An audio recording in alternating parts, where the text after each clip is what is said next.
के अंदर जो पहले है, जो कंप्लीट जिसको बेचा है उसको कंप्लीट करने के लिए वो नोटिस बेचता है। नोटिस बेच के बिल्डर को बोलता है कि उनको घर के बाहर भेज दो, और वो पुलिस भी बनाकर जब वो घर के बाहर जाते हैं, ये ऐसा रहा कि बाद में उसका इंक्वायरी करते नहीं है। और मेन बात यह है कि जब किसी को पकड़ने का होगा तो पहले नोटिस क्यों देते हैं ये, और मीटर रीडेड लेते नहीं है। जब घर के अंदर कोई आदमी रहता है तो मीटर रीडेड लेंगे तो पता चलेगा भाई दिए है, उसकी जरूरत ही नहीं है। तो इस एरिया के अंदर ये काला बाजार चला हुआ है, और जब तक के हम लोग जाते नहीं है तब तक के पेपर हिलता नहीं है। नमस्कार, मेरा नाम मुकेश अमल है। यहाँ पर जो खोट डोंगरी सोसाइटी है उसमें एज अ सोसाइटी में एज अ ट्रेजरर मैं सेवा भी देता हूँ यहाँ पे, और यहाँ पर मेरा घर भी है। डोंगरी पे ही पात्र सदस्य हूँ मैं, और यहाँ पर बहुत से लोगों के प्रॉब्लम्स वगैरह थे, उन वो सारे प्रॉब्लम्स को फेस करने के लिए एक कमेटी हम लोगों ने बनाई थी, जिस कमेटी के ज़रिए हम लोग कुछ ना कुछ लोगों तक अच्छी चीज़ें पहुँचाना चाहते थे। लेकिन प्रशासक के वजह से या कुछ ऐसी गलतफहमियाँ वगैरह हुई यहाँ पे, और सारी जो बिल्डर की वगैरह गड़बड़ियाँ वगैरह जो हुई उसके वजह से मामला पूरा कोर्ट में चला गया। कोर्ट में जाके स्टेटस को लगने के बाद सोसाइटी अभी स्टेटस को लगा हुआ है, तो ज़्यादा कुछ एक्शन भला करना भी हो तो नहीं कर सकते, कुछ लिमिटेशन आ जाती हैं। तो एक रिक्वेस्ट ये भी रहता है कि प्रशासक जो बैठा है यहाँ पर उसको नज़रअंदाज करके वापस सोसाइटी के हाथ में ताबा भी आवे, ताकि सोसाइटी किसी जो प्रॉब्लम जो मतलब ज़रूरतमंद है उन लोग तक कुछ ना कुछ अच्छी चीज़ पहुँचा सके।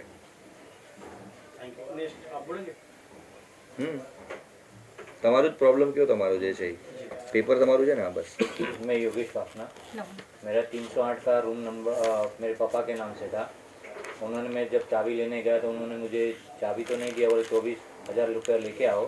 बोला अच्छा लेके आता हूँ। तो बोले और क्या लगेगा? बोले तुम्हारा ये लगेगा एग्रीमेंट का, मतलब तुम्हारा NOC लगेगा।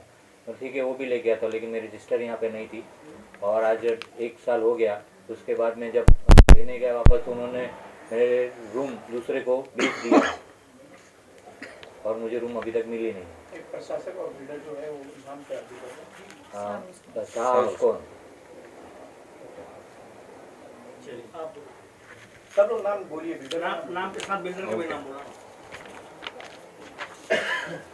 जी। मेरा नाम सीधा सीधा सही है, कौन बोल रहा है? चलिए। मेरा नाम कनुभाई वाया। ये जो लॉटरी हुआ था 24 जून में, उसके पहले 31 मई मैंने SRE में डाला था कि मेरे को लॉटरी में नाम दाखिल करो, लेकिन मेरा नाम SRE ने भी नहीं डाला, ये बिल्डर ने भी नहीं डाला। अभी लास्ट में मैंने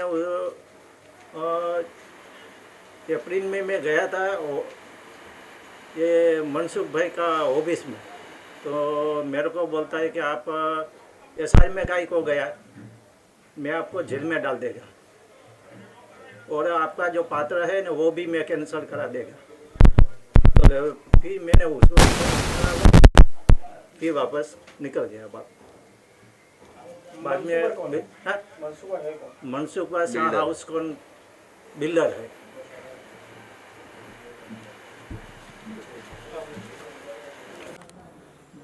मेरा नाम आदम काजी है, और ये सोसाइटी खुद सोसाइटी डोंगरी के मैं से सदर हूँ। और ये जो रामजी से पहले रामजी था, अभी मनसुख आ गया है कि रामजी ने भी घोटाला किया है और मनसुख ने भी घोटाला किया है। हर एक बिल्डिंग के अंदर अपनी मर्जी से फ्लैट बेच दिया है, और वो जो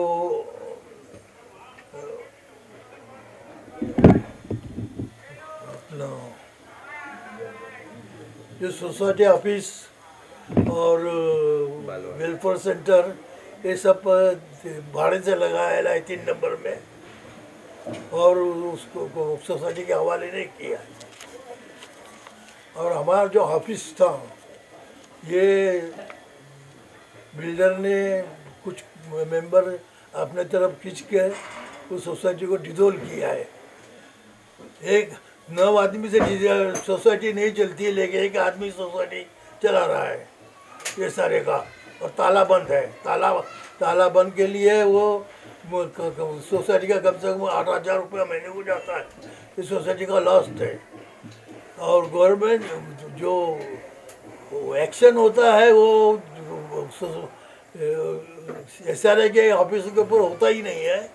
बाकी गरीब आदमी बीच में मर जाते हैं, और वो चाबी देने के लिए कम से कम 18,000, 20,000, 25,000 ऐसा लेता है।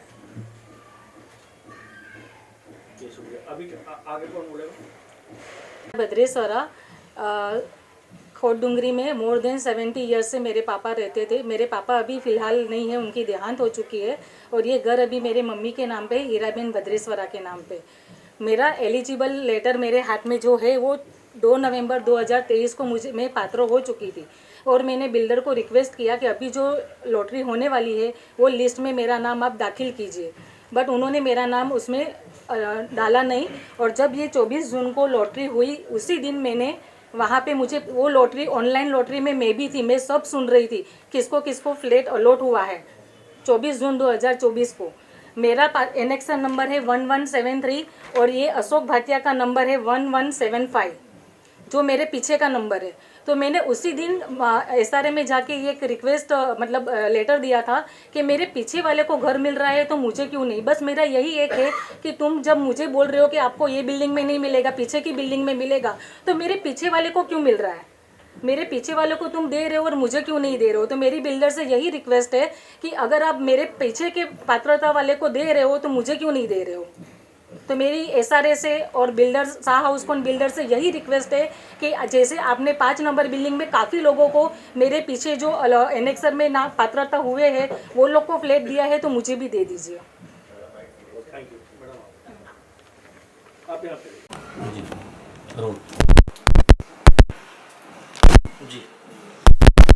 पे हुई थी 2023-24 में। हमारा, मेरी मम्मी का नाम है पटेल शांताबेन मोहन है, मेरे पापा अब नहीं है, तो ये फ्लैट मेरी मम्मी के नाम पे ट्रांसफर हुआ था। अलॉटमेंट में, एनेक्शन में हमारा नाम भी है, हमारा घर भी पात्र है। बिल्डिंग नंबर 5 1015 में बिल्डिंग नंबर 5 लॉटरी में 1015 नंबर का फ्लैट मेरी मम्मी के नाम पे अलॉट भी हो गया, ये उसका प्रूफ है। उसके बाद भी वो हमें चाबी नहीं दे रहे। जिस दिन 24,000 रुपये सबको बुलाया था लेने के लिए, मैं 24,000 रुपये लेकर यहाँ सोसाइटी ऑफिस में भी आई थी, बट मुझसे ना पैसे लिए और मुझे बोला कि नहीं, हम आपको चाबी नहीं दे सकते, और ऐसा बोल के मुझे वहाँ से निकाल दिया। और जब 6 महीने पहले मैं यहाँ पे नवरात्रि के आसपास ऐसे ही ये बिल्डिंग में वो फ्लैट देखने आई थी, तो वो फ्लैट उन्होंने किसी और को रेंट पे चढ़ाया हुआ था, तो किसकी परमिशन से वो ये कर रहे हैं? तो ये मेरा उनसे सवाल है। एडमिनिस्ट्रेशन से क्या कहना चाहेंगे आप, शासन प्रशासन से? घर जब मम्मी के नाम पे अलॉट हो चुका है तो आप हमें चाबी क्यों नहीं दे रहे? ये मेरा उनसे सवाल है। मैम क्या कारण हो सकता है कि जो आपको अलॉट होने के बाद भी आपको फ्लैट नहीं दिया गया? कोई रीजन मुझे स्पेसिफिक नहीं बता रहे हो। ठीक है, प्रशासन से क्या मांग रही है आप? बस हमारा घर है, हमें चाबी दे दीजिए। Thank you. Thank you.